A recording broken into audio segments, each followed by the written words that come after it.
Look at you I mean, going to all the pop shows. You're going to Blackpink. You're going to Lady Gaga. I've been going to large shows, like pop shows. I used to go to, I haven't been to a metal show in a long time, but go to any kind of large bombastic show. I've always been down for. Well, You know, also so you like, don't. Well, no, go ahead. I'm sorry, I Steven. interrupted.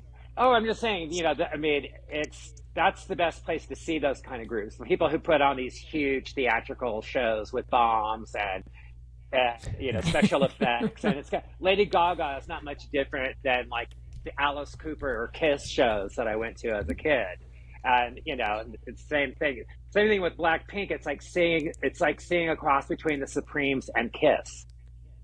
So it totally makes sense in my brain. That's a great, that makes you heard sense. it from Pierre.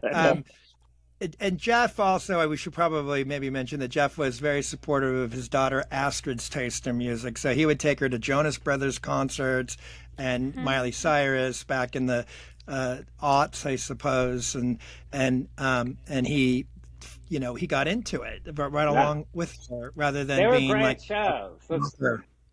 I mean, those were really. I mean, the Miley Cyrus Best of Both Worlds tour was incredible.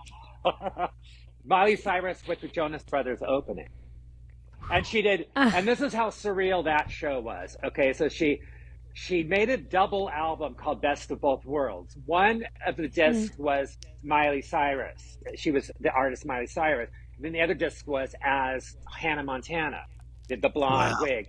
So when she did the performance, the arena performance, the first part was as Hannah Montana, and then she morphed into herself, and then did the second. So I mean, that's the kind of thing I would like to do. What? That's like, that's like, okay, if I could pull a Jeff McDonald quote, that's like Debbie Gibson meets Sgt. Pepper's. But you know what it really reminded me of? I remember I saw David Bowie and Nine Inch Nails play together at the Forum. And Nine Inch Nails were opening for David Bowie, but since they were the hot up-and-coming group, it was the word on the street was like everyone's walking out on Bowie, which they did.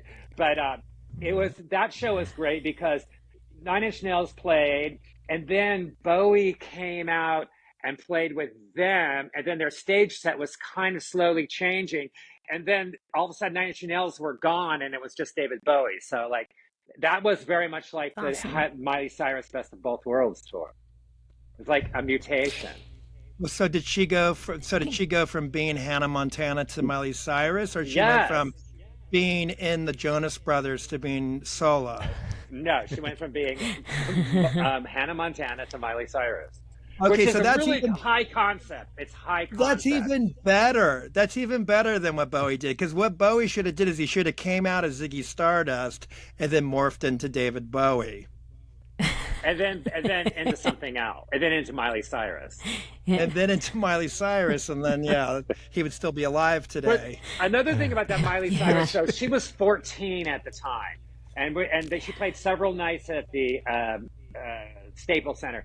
And I just remember one night reading that she was ill. I think she was ill the night we saw her, and she had been throwing up in buckets in between songs. And that's very much a classic rock and roll scenario. That's like Ginger Baker being so strung out, throwing up in buckets during drum solos. It's like rock and roll has many faces. Are you speculating that she was strung out on heroin? No, but it's like the show must go on, as we know. She's a pro. She's a total pro. Yeah, that's true. Yeah. Okay. So I'm trying to think of how, like the Red Cross jukebox musical that's going to come out. We have Neil Diamond, we've got ABBA, Red Cross. They start with their I guess their punk roots, then go to the Partridge Family, and then go, like it would be like all over the place. I would get, just kind of whiplash on your musical styles. That would be fun. Starring who? Starring who? Well, the thing about the jukebox musicals, though, the thing like Red Cross, if we did one that was our history, that would really be fun. But like I think there's some like, the Heart of Rock and Roll, the Huey Lewis jukebox musical. I think that ran for 1 week. I don't think it had anything to do with Huey Lewis. Only the songs were in it.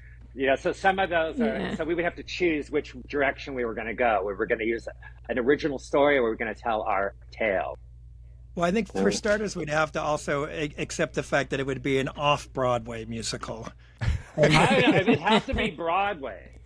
Yeah. Oh, you're already putting your foot down. That's it. It's Broadway or nothing. Yeah. Well, I mean, Hedwig started off Broadway. I think we'd have to follow the Hedwig pattern and start off Broadway. And if it did better than the Huey Lewis musical, then maybe we would inch our way uptown. You never know.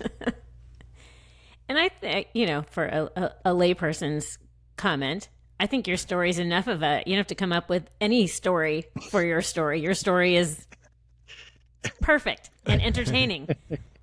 Thank you. And insane. Want to be a producer on this? Yeah. Is that what I was angling for?